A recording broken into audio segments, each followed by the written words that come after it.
Warahmatullahi wabarakatuh. Apa kabar anak-anak hebat? Insya Allah kita semua selalu mendapatkan rahmat dan lindungan Allah Subhanahu wa taala. Amin amin ya rabbal alamin. Bertemu lagi dengan Ibu Ade dalam pembelajaran di kelas 3, tetap di SD T Harum, Jakarta Utara. Hari ini kita akan mempelajari tentang menyayangi tumbuhan dan hewan. Sebelum kita memulai pembelajaran hari ini, alangkah baiknya kita memulai dengan sesuatu yang baik, yaitu dengan mengucapkan kalam ilahi.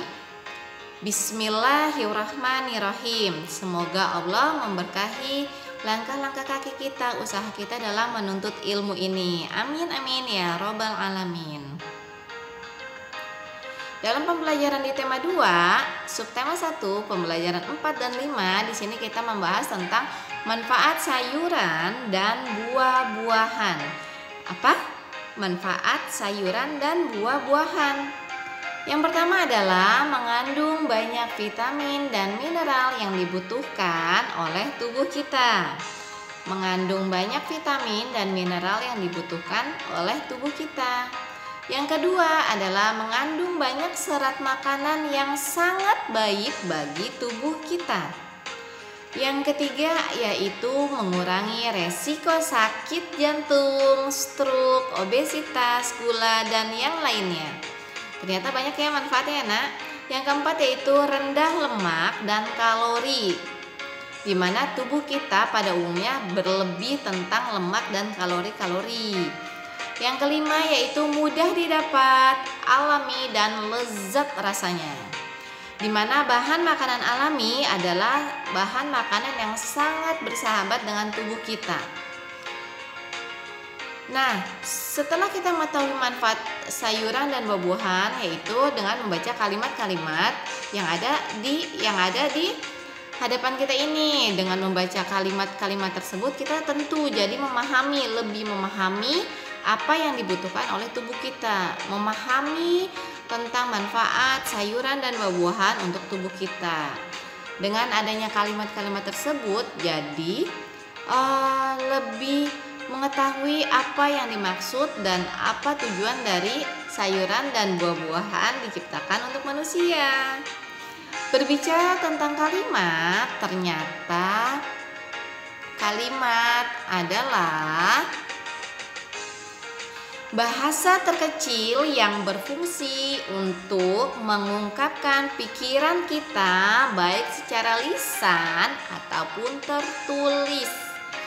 Bahasa terkecil yang berfungsi untuk mengungkapkan pikiran kita baik secara lisan ataupun secara tertulis.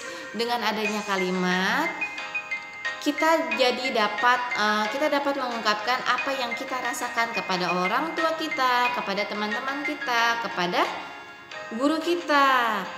Contoh saja misalnya, ketika kita giginya sakit, kita diam saja. Orang lain tidak akan tahu kalau gigi kita sedang sakit. Jadi kita memang harus memberitahu bagaimana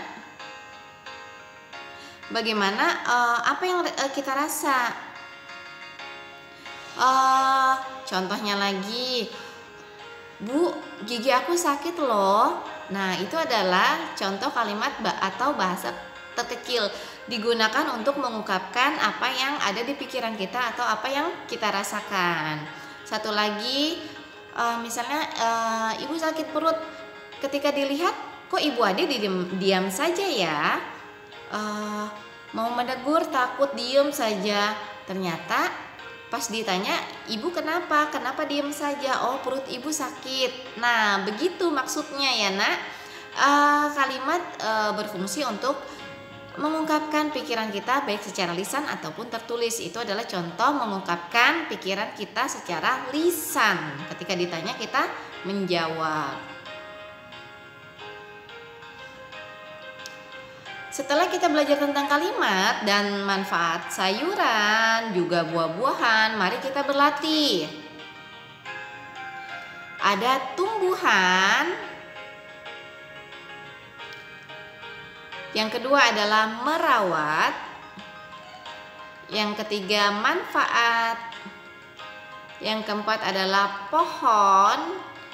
Dan yang kelima adalah lezat.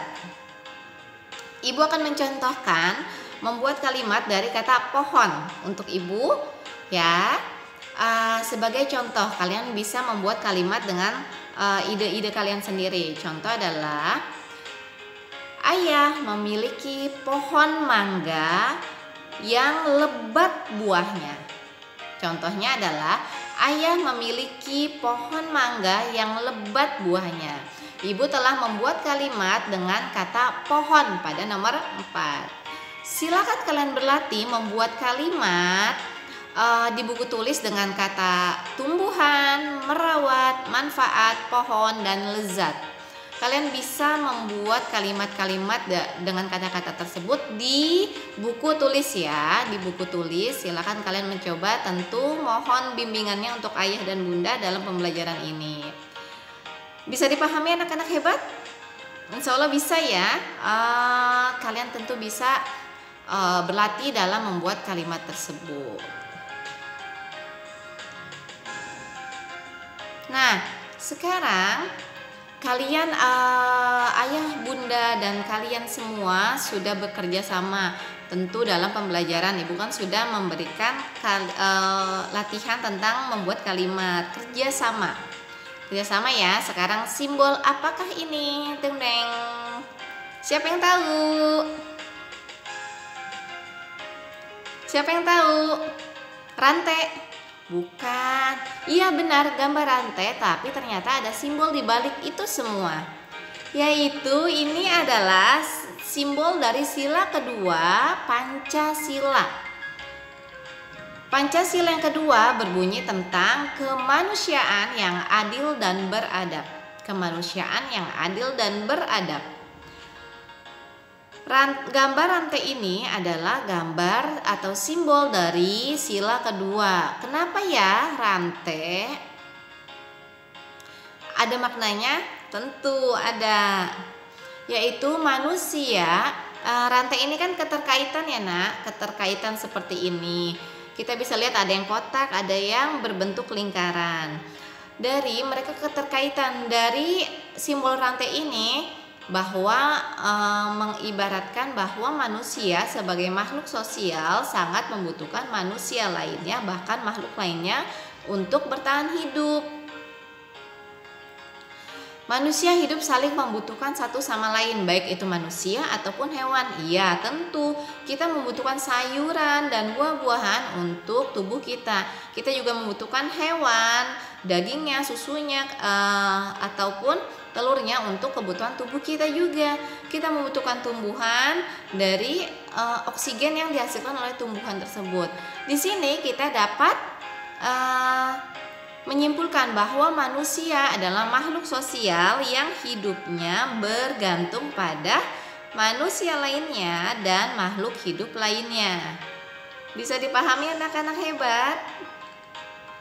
Ya, makhluk sosial yang hidupnya bergantung pada makhluk hidup lainnya dan manusia.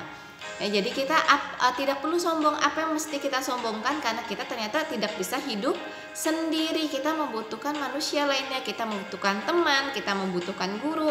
Bahkan kita membutuhkan hewan dan tumbuhan untuk kita bertahan hidup. Bisa dipahami anak-anak hebat?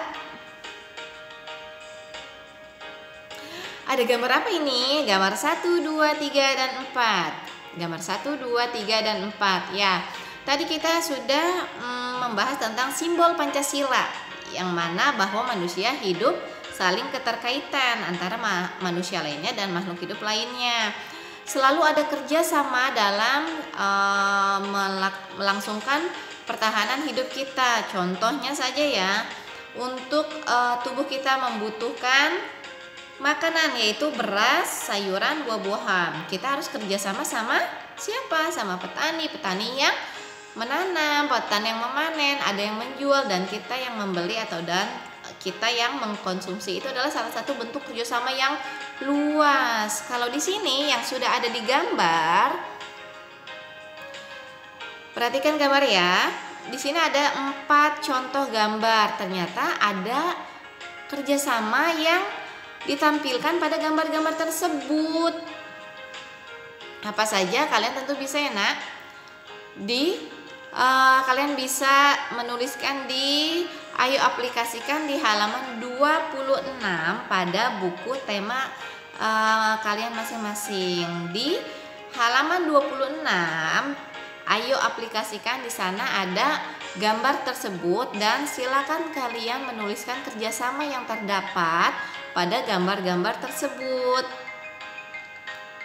Bisa dilanjutkan?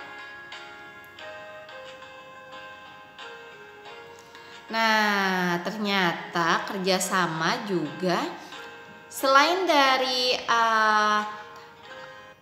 ajaran atau himbauan untuk makhluk hidup ataupun tentang pembelajaran dari sila Pancasila, ternyata Al-Quran lebih dahulu menjelaskan dan memberitahukan bahwa dan tolong menolonglah kamu dalam mengerjakan kebaikan dan ketakwaan. Janganlah kalian tolong menolong dalam berbuatan dosa dan pelanggaran. Jadi dalam Islam sudah dianjurkan untuk bekerja sama dalam kebaikan. Dalam apa nak? Dalam kebaikan. Dan janganlah kalian tolong menolong dalam sebuah pelanggaran atau perbuatan dosa.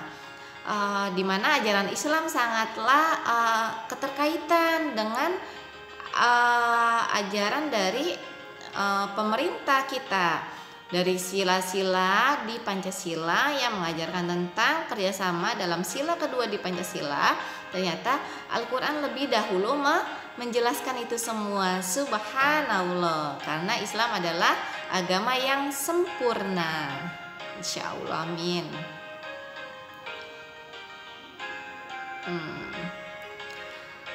Seperti yang kita tahu, tadi kita berbicara dengan tumbuhan, sayuran, buah-buahan, juga manusia. Setiap makhluk hidup memiliki cirinya masing-masing. Iya, tentu dong. Begitu juga dengan tumbuhan dan buah-buahan. Sekarang ibu mau bermain dengan kalian. Dapatkah kalian menebak buah apakah ini? Ibu akan sebutkan ciri-cirinya. Yang pertama, bentukku bulat kecil.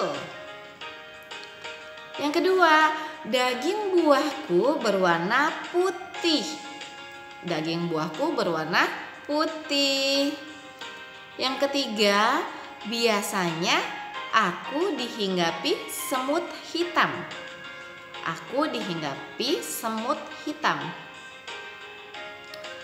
Permukaan kulitku ditumbuhi rambut.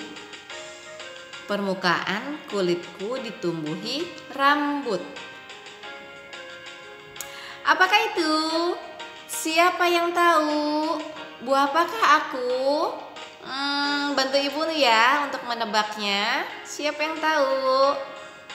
Bentukku bulat kecil, dagingku berwarna putih, biasanya aku dihinggapi semut hitam, permukaan kulitku ditumbuhi rambut. Buah apakah aku? Tanda tanya.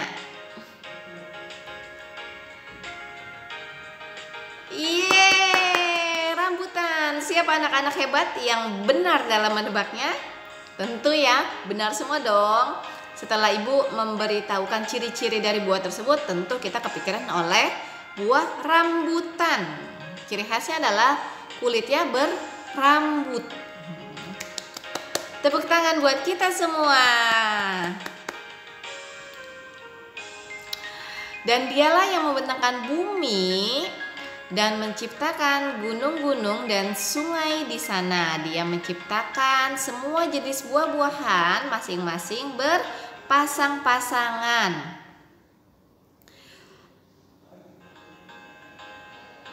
Dia pula lah yang menutup malam dan siang. Sungguh dalam semua itu terdapat ayat-ayat kebesaran Allah bagi kaum yang berfikir. Jadi semua yang ada dalam hadapan kita itu atas kehendak Allah. Semua yang kita dapat itu juga atas izin Allah. sayuran, buah-buahan, hewan ataupun yang tumbuh-tumbuhan itu adalah kehendak Allah menciptakan itu semua untuk keberlangsungan hidup manusia dan hidup makhluk hidup lainnya. Jadi betapa Allah sudah memikirkan kita sebagai hambanya untuk tercukupi kebutuhannya. Subhanallah, Maha suci Allah dengan segala firman-Nya. Dengan begitu, mari kita memanfaatkan tumbuhan dengan sebaik-baiknya. Tumbuhan yaitu termasuk buah-buahan dan sayuran ya. Yaitu salah satunya adalah rajin merawatnya agar tumbuh subur. Yang kedua, memanfaatkannya dengan cara mengkonsumsi, memakan sayuran dan buah-buahan. Karena kebutuhan tubuh kita juga tentang makanan itu semua. Alhamdulillah, terima kasih kalian telah menyaksikan video pembelajaran Ibu.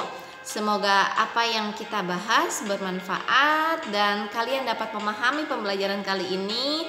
Mohon bantuannya kepada ayah bunda untuk mendampingi dan memberikan penjelasan berlanjut. Kita tutup dengan membaca hamdalah alhamdulillahirabbil alamin, di mana yang benar itu selalu datangnya dari Allah Subhanahu wa taala, yang salah dari ibu pribadi mohon dibukakan pintu maaf. Terima kasih untuk anak-anak solih dan solihah. Sampai jumpa pada pembelajaran berikutnya. Assalamualaikum warahmatullahi wabarakatuh.